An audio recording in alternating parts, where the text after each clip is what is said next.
Hola Taurus, Sun, Pisces, Moons. This is your 2018 reading by request. When you view this is when you were meant to see it. It could be a blip of time or a longer period in 2018. Please have patience regarding these readings. I'm doing 144 in totality in order of most requested in the comments. Please check to make sure that your request hasn't already been done. Check my playlists. I have them all in nice, neat order there.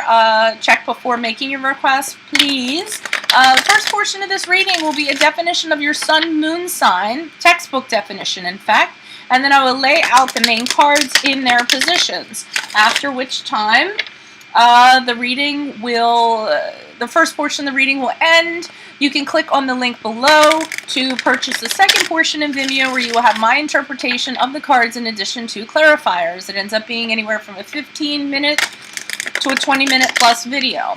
If you do not care to do so, you are under no obligation. You feel free to go ahead and just look up the interpretations of the cards based on the energies that I put into them while I was shuffling and talking about your sun moon sign.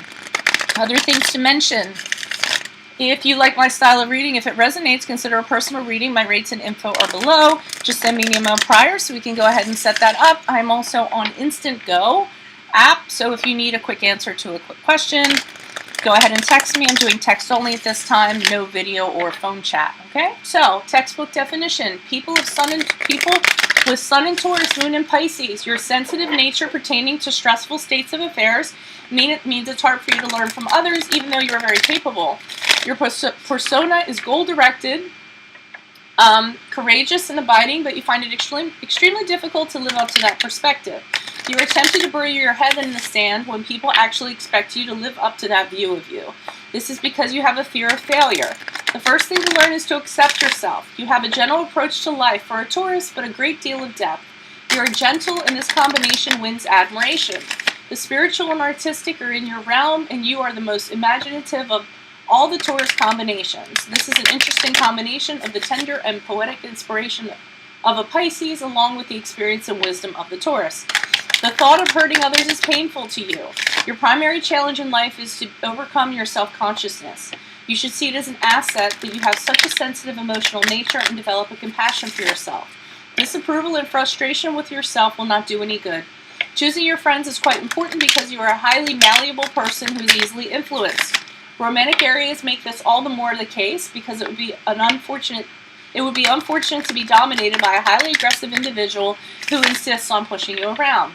Long-term happiness is quite important, and the Taurus Pisces woman should be especially careful about marrying too young.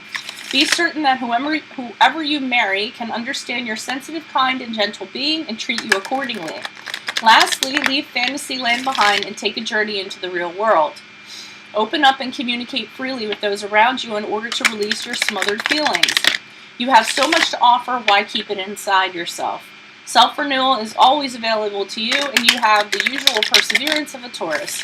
Faith is renewing for natives of the Pisces moon, and they can acquire strength that way. Rather than denying your spiritual assets, improve them. A beautiful unfolding of your creative abilities will take place when you toss aside your prohibitions.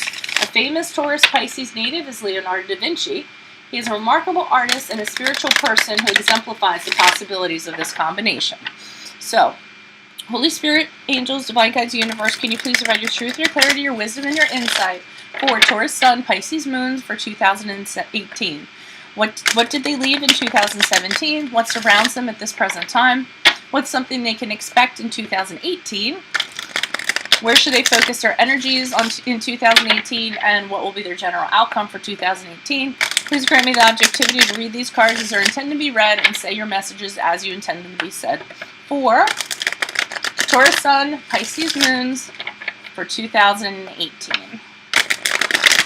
Alright, so Holy Spirit angels, can you please show me where Taurus, Pisces Moons are at this present time? We have the Two of Cups. What did they leave in 2017? 2017, you left behind the Knight of Cups. Romantic. And what's something that they can expect in 2018? Something you can expect is the Nine of Swords in reverse. And then where should they focus their energies in 2018? Okay. We have the Nine of Wands in addition to the Seven of Wands. And then finally, can you please show me overall outcome for 2018, Taurus, Sun, Pisces, Moon. It's the Lover in reverse. Okay, so Taurus, Sun, Pisces, Moon. If you would like to see what started off as a very romantic journey, somebody, possibly your soulmate that you connected with, they could very well end up in having anxiety and other disorders in 2018, along with energies to focus on how to defend yourself in the future. Click on the link below. I know it sounds a little bit dark, but it is what it is. Otherwise, you are free to go ahead and do your interpretations with these. As I said before, I'm on Instant Go. If you need a quick answer to a quick question, you can hit me up with a personal reading. Just send me an email. Otherwise, I will see you guys in mid-February for your general readings on YouTube. Adios from Veronica Garnet. Adios.